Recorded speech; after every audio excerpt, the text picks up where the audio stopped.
इस प्रकार का जन्मदिन मनाना, ऐसे प्रश्नोत्तर करके कुछ तो भी अपने रीति रिवाज, अपनी सिर्फ अपनी वेशभूषा, अपना खान पान, अपने धार्मिक रीति रिवाज, इसमें किसी की मिलावट नहीं करने देना।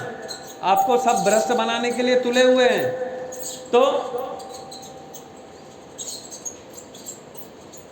ऐसी जब बच्चों को संभालना चाहिए, संवारना चाहिए। गुरुजी कथा कह रहे थे दिल्ली में एक बार, तो कथा होने के बाद एक माता जी आई, बहन जी आई, रोते रोते कहा उन्होंने, गुरुजी बोले क्यों रो रही हो? बोले आज मेरी आंखें खुली। मैंने अपने कुत्ते के पिल्ले के लिए घर में जितना समय दिया उतना मैंने बच्चे को समय नहीं दिया, अपने बच्चे को समय नहीं दिया। मैंने कुत्ते के पिल्ले को समय दिया, अपने घर के कुत्ते को जितना समय दिया उतना बच्चे को समय नहीं दिया। आज आपने आंखें खोल दी। तो इसलिए ध्यान दो भाई, बच्चे सबसे बड़ी दौलत है। तो टीवी में, फिल्मों में और मोबाइल के लिए और गार्डनिंग के लिए, घूमने के लिए, सबके लिए समय है, बच्चों के लिए समय नहीं है। देखो अगर ये आपने किया नहीं तो याद रखना बुढ़ापे में भी इनके लिए, आपके लिए समय नहीं होगा।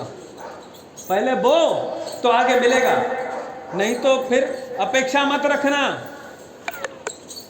आगे अभी बोएंगे तो फिर आगे फल मिलेगा। खाली माला मत फेरना, इनको भी देखना बच्चों को, हाँ वो भी जरूर करना। डिस्कस वैल्यू, गंगा के बारे में चर्चा करना, गंगा जी के बारे में चर्चा करना। महाराष्ट्र में रहते तो मराठी के अभंग हमारे बच्चों को आते कि नहीं आते, वो देखना आपका कर्तव्य है। ज्ञानेश्वर महाराज की समाधि के बारे में बताना, ये सब बताना जरूरी है। बद्रीनाथ तीर्थ यात्रा सिर्फ करो मत और वहाँ का प्रसाद मत लाओ, वहाँ क्या क्या लिया उसके संबंध में कौन सी कहानी है उनको बताओ। तो उस माध्यम से गुरु महाराज कहते तीर्थ आपके घर पे आएगा, सिर्फ प्रसाद मत लाओ बोलते। मुख के माध्यम से वो कथा, अपने बद्रीनाथ की कथा या आनंदी पंढरपुर गए, वो कथा अपने घर में होनी चाहिए। तो वो शब्दों के माध्यम से तीर्थ अपने घर पे आता है। और फिर दूसरी बात, रोज कोई ना कोई, जो भी तीर्थ में गए, नहीं गए तो यहीं पे ये मंदिर में जो भगवान का मूर्ति आपको अच्छा लगता है उसका रोज दर्शन अपने घर पे करना। तो देखो ये सब रामत्व के जागरण के लिए क्या क्या आवश्यक है अपने अंदर, ये सारा करना जरूरी है। ये हमारे घर में भी राम राज्य आना चाहिए। हाँ, अब क्या रोज अयोध्या जाने से राम राज्य आएगा क्या? हाँ, वो तो जाना ही चाहिए, उसका तो पुण्य मिलेगा अपार। पर जब तक राम जी के ये नियम जो अब भगवान ने सिखाए नहीं है, वो अगर इम्प्लीमेंट नहीं करते तो राम राज्य आने वाला नहीं है। अब आप करोगे पूजा और बच्चा दिन भर करते रहेगा चैटिंग मोबाइल लेके, कहाँ से राम राज्य आएगा घर पे? हाँ, तो ध्यान देना। तो भगवान नारायण है साक्षात राम जी, पर नर लीला कर रहे हैं। गंगा जी में स्नान किया, श्रम रहित हुए, उनको श्रम रम होता नहीं, फिर भी वो लीला कर रहे हैं। गंगा जी इनके चरणों से निकली है। जटा बनाने के लिए इन्होंने, फिर जटा बनाने के बाद अगले दिन केवट का प्रसंग है। अब वो वाल्मीकि रामायण में नहीं है, पर जो भी जहाँ पर भी अच्छा है, मधुर है, वो वहाँ से लेना चाहिए। अब ये केवट कौन है? ये ज्ञानी भक्त है, ये सादा सुदा नहीं है, बहुत ज्ञानी भक्त है। पर ज्ञानी भक्त भी कभी कभी भोला भगत कैसे बन गया वो? राम कथा के सूत्र सबको मालूम है आपको। यहाँ गंगा तट पर आए और केवट ने पुकारा, नाव से पार करा दो। मांगी नाव न केवट आना, कही तुम्हार मरम मैं जाना। बहुत सुंदर शब्द है, मांगी नाव। बार बार राम जी पुकार रहे हैं, वो अपना भजन में गाने में तल्लीन है, स्वर से गा रहा है, दूसरी तरफ ध्यान है उसका। राम जी बार बार बोलते केवट भैया, केवट भैया, उसका ध्यान नहीं है। क्या है? बोले अरे हमको पार जाना है। तो अब उद्देश्य क्या है? वो इतना सारा जो करता है उसने पहले ही निश्चित करके रखा है। केवट ने क्या निश्चित करके रखा है? जब से राम जी अयोध्या में निकले हैं तब से अरे जो नित्य मुस्कुराने वाले राम जी वो गंभीर हो गए हैं, और 2 दिन से वे हंसे नहीं हैं, और गंभीर वातावरण से वो निकल नहीं पा रहे राम जी। रघुनंदन को लिए बिना रथ के घोड़े भी लौटने को तैयार नहीं थे।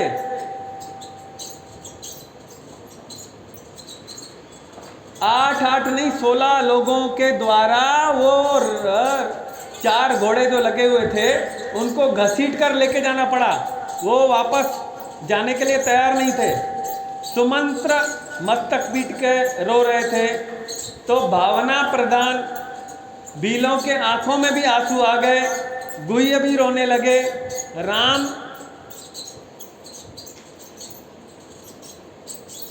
जानते हैं ये ऐसा माहौल, सब दुखी हो रहे, और इस वातावरण से निकलना चाहिए, तो भगवान जल्दी उस पार जाने के लिए केवट के पास आते हैं।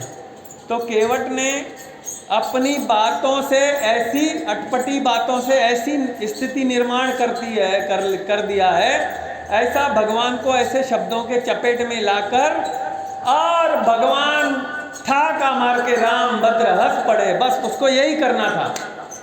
केवट ने कहा आज मेरी ड्यूटी एक ही है, राम जी का जो स्वभाव निरंतर प्रसन्न, राम जी का ये भाव जो है सीरियस हो गया है सादी भाषा में, उनको मैं मुस्कुरा के रहूंगा, आज मेरी यही ड्यूटी है। वो मांगता नहीं है, वो राम से कुछ मांग नहीं रहा है आज वो, इसलिए वो दाता है। हम भगवान से मांगने वाले हैं, सुख संपत्ति घर आवे कष्ट मिटे तन का, है ना, ऐसा फिर हमारी डिमांड है। पर ये मांगने वाला नहीं है भगवान से, ये भगवान का भी दाता है, भगवान को भी प्रसन्न, उनको हंसाया।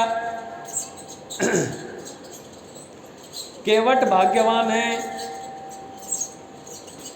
और इसीलिए केवट भाग्यवान है। अब क्या देखते हैं, जब इसने कुछ भी नहीं लिया तो अब आपको मालूम है नाव पार किया, और एक कथा बहुत लंबी है, वो लेते नहीं है, जल्दी जल्दी में चलते हैं, आज फिर आरती करना है।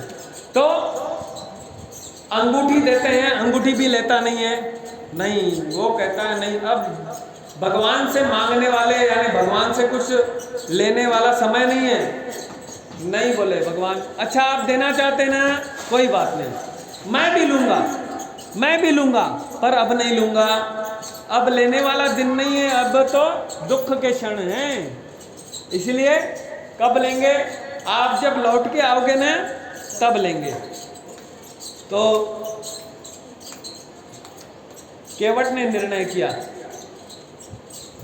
एक तो 2 दिन से भगवान हंसे नहीं हैं, और हमारे परमात्मा का भी आनंद जो लुप्त हो गया उसको लौटाया। केवट एक बार हंसा था राम जी को, फिर जो, और देखो ऐसा है कि एक बार किसी को, एक दुखी इंसान को एक बार हंसा दिया आपने, फिर उसको आप वो उसका मूड चेंज हो गया, फिर वो मूड में वो जल्दी वो वहाँ से निकल जाता है। तो कविता इसी प्रकार की एक कविता है, एक योद्धा का कलेवर, सैनिक का कलेवर मृत्यु के बाद उसके घर पे आया, तो उसकी पत्नी को रोना ही नहीं हो रहा था, तो बुढ़ियाओं ने कहा भाई इसको रोना पड़ेगा, अगर ये रोएगी नहीं तो इसके मस्तिष्क पर फर्क पड़ेगा या कुछ न कुछ और परेशानी होगी। तो उसको रुलाने के लिए उसका बालक सामने लाया, और फिर उसने रोना शुरू किया। कभी तो भी गंभीर वातावरण से इंसान को निकलते भी आना चाहिए, मुस्कुराना। 2 दिन का जो तनाव था उसमें भगवान जो मुस्कुराना भूल गए थे, तो केवट ने कहा मेरी ड्यूटी यही, तो केवट ने हंसा दिया, अपनी अटपटी बातों में भगवान ठहाका मार के हंस लिए। और अब किसी क्रोधी इंसान को बोलो बहुत क्रोध में है, अभी यहाँ पर ही किसी से बहुत झगड़ा कर रहा है, एक बार उसको हंसा दो, फिर उसको बोलो अब क्रोध करके बताओ, वो नहीं कर सकता है ना। इसी प्रकार तो एक बार हंस गया और केवट ने तो बोला अपना काम हो गया, तो सारे संसार को आनंद देने वाले प्रभु का भी आनंद लुप्त हो गया, उसको लौटाया। ऐसा ज्ञानी भक्त है केवट। गोस्वामी तुलसीदास जी ने कहा हमारे संत भी कथा करते तो लोगों के लिए कथा नहीं करते, वो भगवान के लिए कथा करते हैं। महाराष्ट्र की परंपरा में भी, पंढरपुर की भी परंपरा में कोई भी कथा करता है लोगों के लिए कथा नहीं, ये भी भक्त हम भी भक्त, आपकी श्रवण भक्ति तो हमारी बोलने की वक्ता, तो पर कथा है क्या, आप भी कर रहे हो भगवान को प्रसन्न करने के लिए, हाँ हम भी कर रहे हो भगवान को प्रसन्न करने के लिए, दोनों भक्ति कर रहे आपकी। तो ये है भगवान की भक्ति। नामदेव कीर्तन करी पुड़े देव नाचे पांडुरंग। सूरदास जी किसके लिए गान करते हैं? भगवान के लिए गान करते हैं, लोगों के लिए थोड़ा ही करते हैं। मीरा जी किसने के लिए नृत्य किया? भगवान के लिए किया, लोगों के लिए थोड़ा ही किया। तो पारंपरिक जो कथावाचक है वो भगवान को उपदेशक की भूमिका के लिए नहीं बैठता, भाई आपको मैं कुछ शिक्षा प्रदान करने आया हूँ, नहीं, ऐसा नहीं होता। तो धन्य केवट जब अंगूठी देना चाहा, अब प्रभु जी के पास तो कुछ नहीं है, पर यही है कि सिय जान निहारी, अपने आप उतार के दी अंगूठी, मांगना नहीं पड़ा राम जी को, मुद्रिका उतार के दिया। सोने की अंगूठी केवट को देते हैं, केवट कहते हैं नहीं चाहिए नहीं चाहिए। तो अरे ऐसा कैसा, जबकि उसने पहले बोला है बड़ी कथा है, अब उतनी बोलते नहीं। उसने कहा है आपको मालूम है जब तक आपके चरण धुलाऊंगा नहीं तब तक मैं आपको बिठाऊंगा नहीं, मैं गरीब आदमी हूँ, खाने को नहीं है, रोज इसी से खाता हूँ, हाँ, और मेरी नाव भी ऐसा बन जाएगी तो फिर मेरा तो भोजन इसी से चलता है। अब ये बोलता है सोने की अंगूठी देने पर, भाई मेरे को ये अंगूठी नहीं होना है, क्यों? अभी तो बोला मैं बहुत बड़ा पैसे वाला नहीं हूँ, अब क्यों बोल रहा है? तो ज्ञानेश्वर महाराज कहते हैं जया भक्ति ची ये तुली प्राप्ति ते कैवल्याते परौते सरवरती। जिसको भक्ति भगवान का दर्शन हो गया, अभी आपको बताया कल खामला में एक हमारी परंपरा जैसा बताया ना, जिसमें बताया नाड़ी वैद्य होता है, उस प्रकार का नाड़ी वैद्य फ्री में सब इलाज ठीक कर, पूरा ठीक करता है सबको, पैसा एक भी नहीं लेता। और क्यों भाई, क्यों नहीं लेते पैसे? आज पैसे की तो मारा मारी है, जिनको ऑपरेशन जरूरी नहीं है उनको भी डॉक्टर ऑपरेशन कर रहे कि नहीं कर रहे, हाँ? पर सब डॉक्टर ऐसे नहीं रहते, अच्छे भी है, बहुत अच्छे भी है। तो उन्होंने कहा नहीं, जिसको परमात्मा से लगन लग गई उसको फिर पैसा वैसा नहीं चाहिए। भगवान के दर्शन करने के बाद वो केवट कहता है मुझे अभी कुछ नहीं चाहिए। तो राम राम जय राजा राम, राम राम जय सीताराम। तो ज्ञानी भक्त है, तो ज्ञानोत्तर भक्ति करने वालों को भी भगवान ने क्या दिया? केवट ने अंगूठी लिया नहीं, हाँ? तो भगवान ने क्या दिया उसको? भक्ति का वरदान दिया। भक्ति, जो भगवान से, भगवान की सेवा करेगा और भगवान से कुछ भी मांगेगा नहीं, उसको सबसे बड़ी वस्तु मिलने वाली है, इसको ध्यान में रखना। जो भगवान की सेवा हमेशा करेगा और कितनी भी परेशानी आ गई, भगवान से कुछ भी नहीं मांगेगा, उसको सबसे बड़ी वस्तु मिलने वाली है।